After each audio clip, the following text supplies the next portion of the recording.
que o Senhor Jesus ampare a todos nós. Quando Ele habitar em mim, será que o dia em que Jesus habitar em nós, será tudo uma maravilha? Será tudo paz, alegria, equilíbrio, saúde? Será que é só alegria? Ai, Jesus habita em mim, então eu não tenho mais problema, eu estou feliz da vida. Será isso? Evangelho segundo o Espiritismo, capítulo 8, nós vemos: o amor resume a doutrina de Jesus inteira. Visto que esse é um sentimento por excelência, e os sentimentos são instintos elevados à altura do progresso feito. Em sua origem, o homem só tem instintos. Quando mais avançado e corrompido, só tem sensações. Quando instruído e depurado, tem sentimentos. E o ponto delicado do sentimento é o amor. Não o amor no sentido vulgar do termo, mas esse sol interior que condensa e reúne em seu ardente foco todas as aspirações e todas as revelações sobre-humanas. A lei de amor substitui a personalidade pela fusão dos seres, extingue as misérias sociais. Ditoso aquele que, ultrapassando a sua humanidade, ama com amplo amor os seus irmãos em sofrimento. Ditoso aquele que ama, pois não conhece a miséria da alma, nem a do corpo. Tem ligeiro os pés e vive como que transportado fora de si mesmo. Quando Jesus pronunciou a divina palavra, amor, os povos sobressaltaram-se e os mártires ébrios de esperança desceram ao circo. Quando eu li esse trecho do Evangelho, eu pensei, nossa, deve ser muito bom ter Jesus em nós. Deve ser uma alegria, uma felicidade. Tudo deve sorrir. Estaremos em paz. Adeus, sofrimento. Adeus, lágrimas. Afinal, Jesus é luz, é caminho, verdade e vida. Mas aí, eu comecei a pensar em algumas pessoas. Por exemplo, Francisco Cândido Xavier. No livro Testemunhos de Chico Xavier, de Sueli Caldas Schubert, nós vemos riquíssimas passagens da vida dele. Quase todo esse livro é composto de cartas, onde Chico fala sobre vários assuntos, onde ele escrevia cartas para os seus amigos, e ele faz desabafos, mostrando que ele era um homem antes de ser o grande médium de Jesus. E nesse livro há um texto com o título Cartas escritas com lágrimas. Não devemos desagradar a ninguém.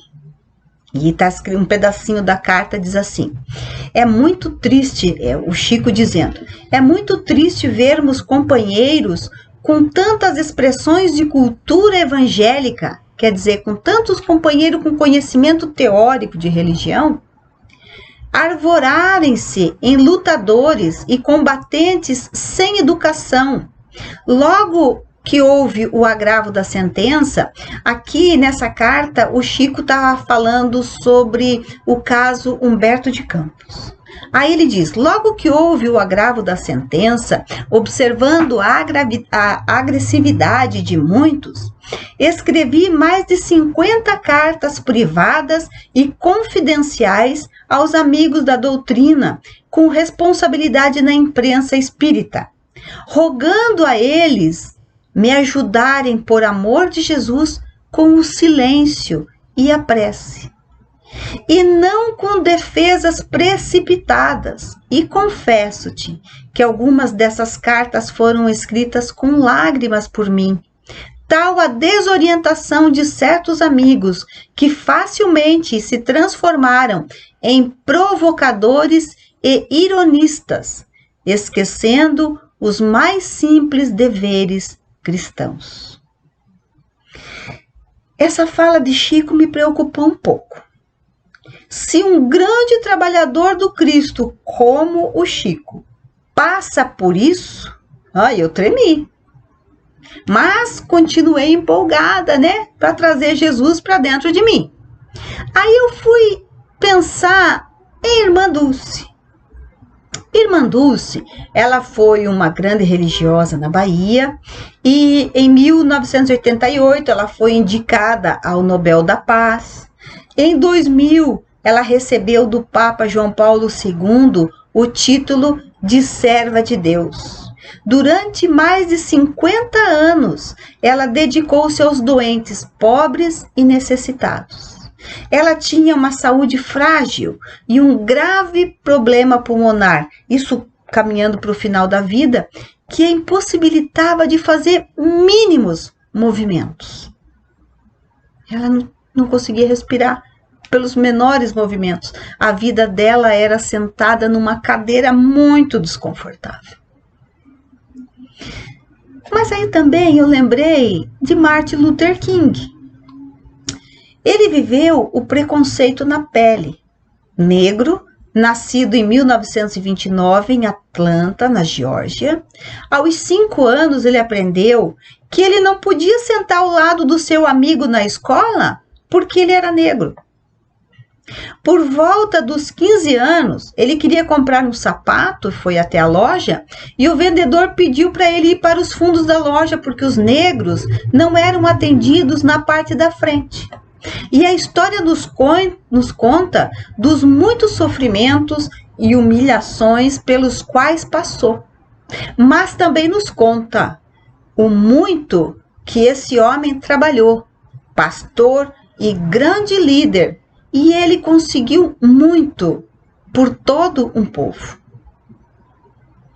Aí nós vemos Joana de Cusa, mulher de rara dedicação, nobre caráter, das mais altas colocadas na sociedade de Cafarnaum.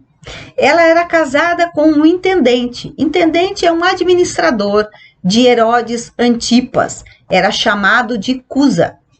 Ele era um homem de personalidade dúbia. Ora ele agradava os romanos, ora ele agradava os judeus, na intenção de obter favores de ambas as partes. E assim poder fruir de uma vida fácil e rendosa. Joana, apesar da riqueza, ela padecia fortes conflitos morais ao lado do seu marido. Após uma grave discussão com o marido, Joana sai e fica sabendo que um profeta falaria logo mais. E ela vai até a região onde esse profeta estaria. Depois que termina, a sua mensagem, ela vai até ele, abre o coração, dizendo de todas as dificuldades pelas quais ela passa ao lado desse homem, porque como ela tinha muita moral e o marido não tinha, era uma dificuldade, né? E ela recebe como resposta assim: agradece ao Pai por haver te julgado digna do bom trabalho. Olha, o teu esposo não te compreende a alma sensível? Compreender-te-á um dia. É leviano, indiferente? Ama-o assim mesmo. E aqui serve também para as esposas difíceis, né? Porque não é só o homem que é difícil.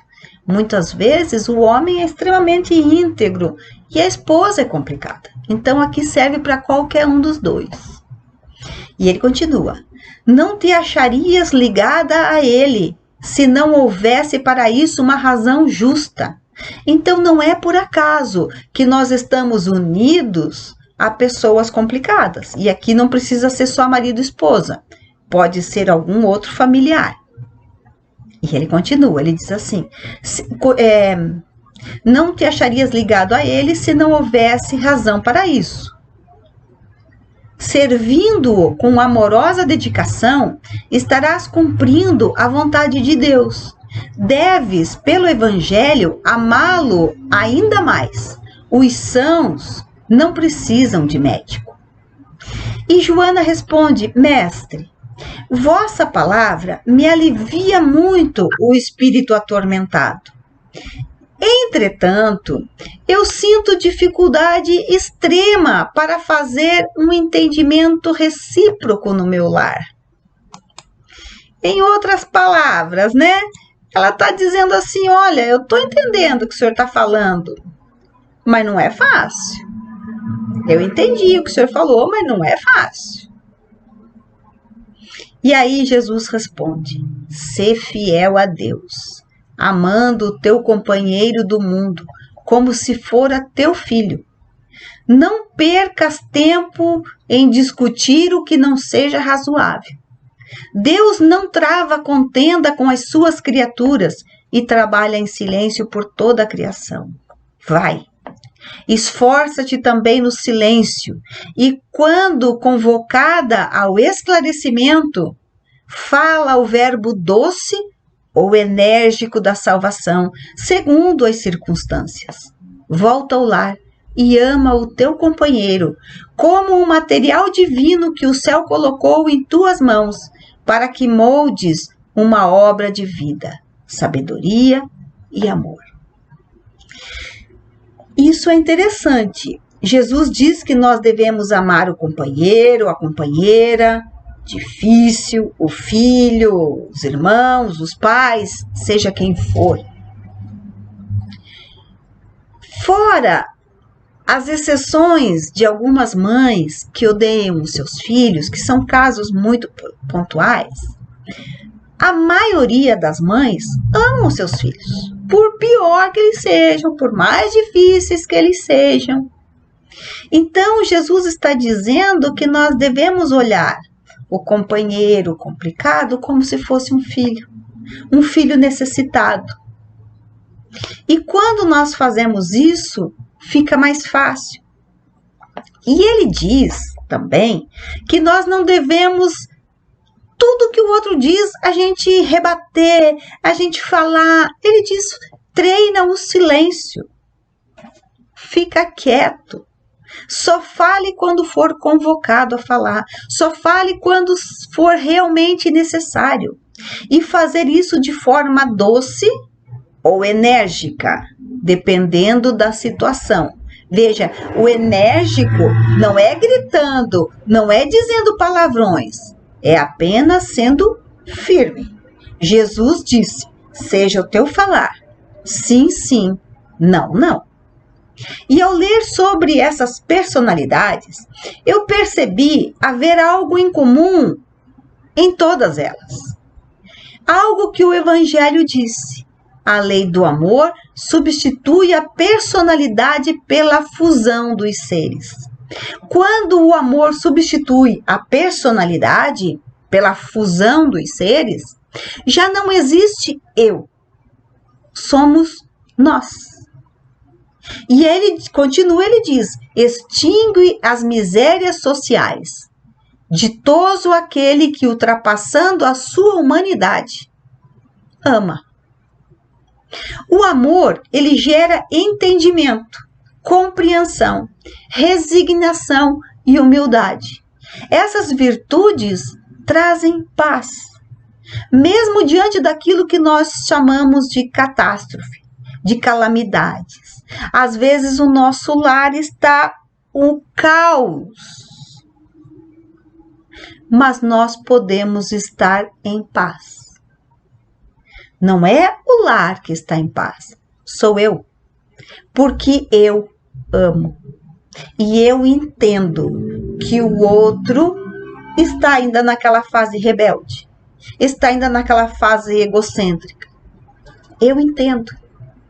Quando nós conseguimos fazer esse passo, nós estamos ultrapassando a nossa humanidade e estamos amando.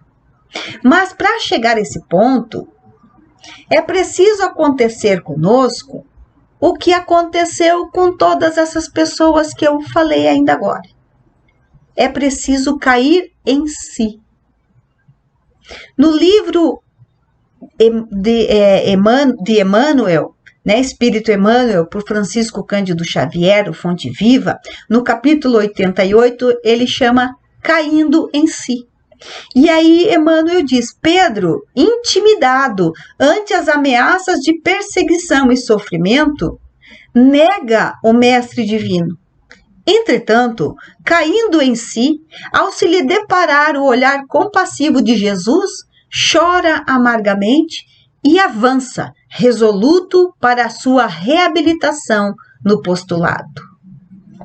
Paulo confia-se desvairada paixão contra o cristianismo e persegue furioso todas as manifestações do evangelho nascente. No entanto, caindo em si, perante o chamado sublime do Senhor, penitencia-se dos seus erros e converte-se num dos mais brilhantes colaboradores do triunfo cristão. O grande segredo está em cair em si. Quer dizer, cair a ficha. Entender. Opa, eu entendi agora. É isso, é esse cair em si. E quando cai a ficha, vem a necessidade de reabilitar-se. Porque enquanto nós não nos damos conta de que nós estamos equivocados, nós não mudamos. Ué, vou mudar o quê? Se eu tô certo? E o Chico termina a carta assim: um pensamento que me consola sempre é que toda tempestade é transitória e toda perturbação é aparente. Isso se chama fé, confiança em Deus, de que ninguém sofre por acaso. Irmã Dulce, como eu disse, ela passava os seus dias numa cadeira extremamente desconfortável. E Divaldo, quando vai visitá-la, Divaldo Pereira Franco, diz que vai dar a ela uma cama hospitalar. Ela agradeceu muito e disse que graças àquela cadeira desconfortável onde ela se mantinha sentada, ela já conseguira montar uma enfermaria. Porque todos que iam visitá-la ficavam com pena de ver naquela situação e mandavam uma cama hospitalar para ela. E ao invés dela usar para ela a cama hospitalar, ela montou uma enfermaria para acolher os seus doentes e continuava sentadinha naquela cadeira desconfortável. E como ela já não podia trabalhar, ela orava. E a cada respiração ela agradecia a Deus. Isso é humildade, é caridade. Martin Luther King, em um dos seus discursos, ele diz: o amor deve ser o nosso principal guia.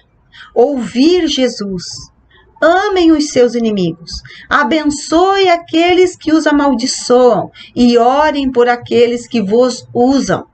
Meus irmãos, se o nosso protesto for feito com coragem e, sobretudo, dignidade e amor cristão, quando os livros de história forem escritos para as gerações futuras, os historiadores serão obrigados a dizer que houve um povo magnífico, o povo negro. Isso é saber a sua missão. É levantar a manga da camisa e ir à luta sem medo, porque sabe que não está sozinho.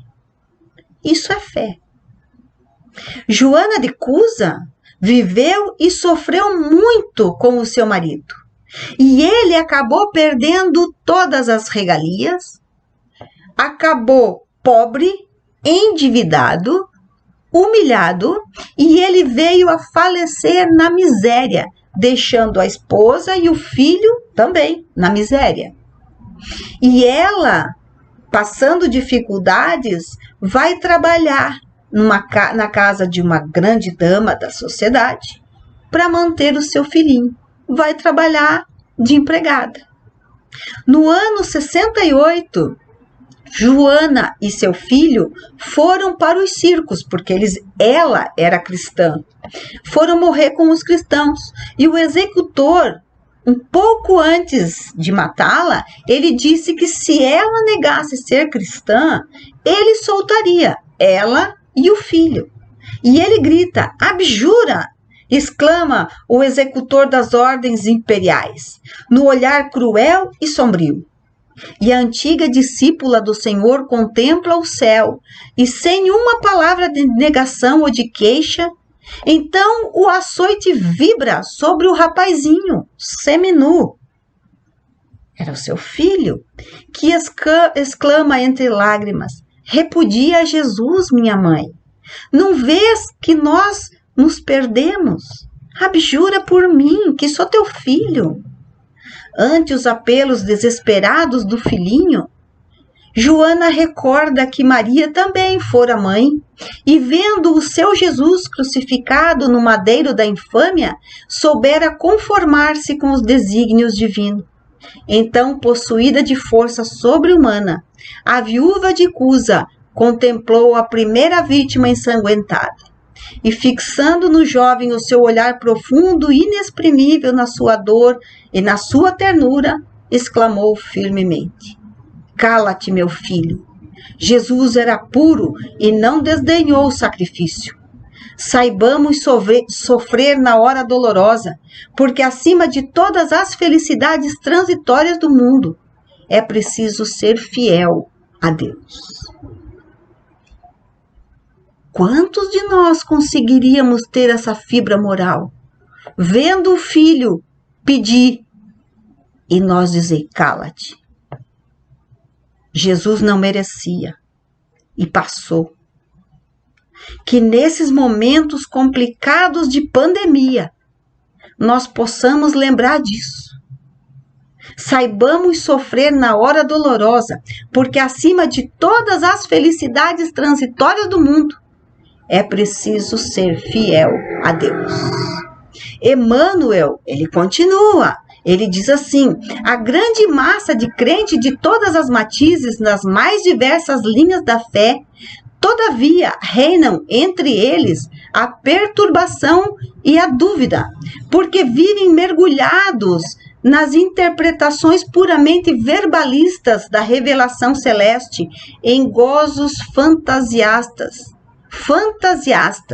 em mentiras da hora carnal, ou imantados à casa da vida a que se prendem desavisados. Eu vou resumir isso. Emmanuel está dizendo que nós vivemos teorias religiosas. Nós sabemos muito de espiritismo, teoricamente, mas a vivência é pobre. E ele diz que vivemos ilusões materialistas. E ele diz: para eles, a alegria é o interesse imediatista satisfeito, e a paz é a sensação passageira de bem-estar do corpo e carne sem dor alguma, a fim de que possam comer e beber sem impedimento. Cai em ti mesmo, transferindo-te da inércia para o trabalho incessante pela tua redenção. Observarás surpreendidos como a vida é diferente. Quando nós vivemos para a satisfação desse corpo, nós não vemos nada além disso. Nós vivemos para as coisas que estão na moda, para as coisas passageiras. A nossa alegria consiste em ter os nossos desejos atendidos. E a paz, na nossa concepção, está na saúde do corpo. Nós ainda vemos a doença como uma desgraça. Mas se nós conseguirmos superar essa visão materialista e pequena, iremos ver que a vida é muito mais do que isso. Quem faz voluntariado, seja onde for, por exemplo, pode ser na casa espírita, onde for, ele já percebe que a vida é mais. Ele já percebe que o maior beneficiado é aquele que doa, e não necessariamente aquele que recebe. Aquilo que para nós hoje é muito difícil, deixará de ser quando Jesus habitar em nós. Os seguidores de João Batista, diante das coisas que eles estavam ouvindo sobre Jesus, vão questioná-lo e perguntam a quem eles deveriam seguir. E João responde: vós mesmos me sois testemunhas de que eu disse, eu não sou o Cristo, mas eu sou enviado adiante dele. É necessário que ele cresça e eu diminua. Cair em si é ter humildade para reconhecer no nosso tamanho a necessidade de que Jesus cresça em nós e que o nosso ego inflado diminua. Quando nós descobrirmos quem somos de verdade, é quando ele começará a fazer morada em nós. O sonho de Paulo de Tarso sempre foi de levar Boa Nova a Roma. E sempre teve dificuldades para que isso se concretizasse. Até que, em uma certa feita, as coisas começaram a se encaminhar. Tudo estava acertado. Quando o inverno se fosse, ele, Silas e Lucas iriam a Roma. Nossa, ele estava numa felicidade, porque, enfim, um sonho seu iria se concretizar. Certa manhã, chega uma carta até Paulo, através do irmão Abdias, vindo de Jerusalém, e entrega-lhe a carta de Tiago, filho de Alfeu. E na carta dizia: dolorosos acontecimentos se desenrolam em Jerusalém. A igreja sofria violentíssimas perseguições do Sinédrio. Os rabinos haviam decidido reatar as torturas infligidas aos cristãos. Simão Pedro fora banido da cidade. Grande número de confrades eram alvo de novas perseguições e martírios. O Sinédrio alegava a necessidade de um entendimento com Paulo, a fim de conceder trégua. Então Tiago rogava que Paulo não abandonasse a igreja naquele momento de lutas acerbas. Ele pedia que Paulo fosse a Jerusalém e afrontasse as perseguições por amor a Jesus. Paulo terminou a leitura, lembrou o passado e se perguntou com que direito Tiago lhe fazia semelhante pedido. Porque Tiago sempre se colocara em posição antagonista a Paulo. Paulo, ele não odiava Tiago, mas eles também não eram amigos. Tiago sempre dificultava no que ele podia a vida de Paulo. E agora que a coisa estava feia, ele chamava Paulo. Paulo experimentou uma certa relutância íntima, porque para ele atender o pedido de Tiago, ele teria que renunciar à viagem a Roma. Paulo teria que abrir mão do seu sonho para ajudar alguém de que ele não gostava. Procurou consultar o Evangelho, assim como muitos de nós faz. A gente pega o Evangelho e abre, entre aspas, ao acaso. E ele desenrolou os pergaminhos e leu a seguinte advertência que está em Levi: concilia-te depressa com o teu adversário. Diante dessas palestras, não era justo alimentar caprichos pessoais na obra do Cristo. No feito, em perspectiva, naquilo que ele precisava fazer, não era Tiago o interessado na sua presença em Jerusalém. Era a igreja, era a sagrada instituição. Vejam que interessante.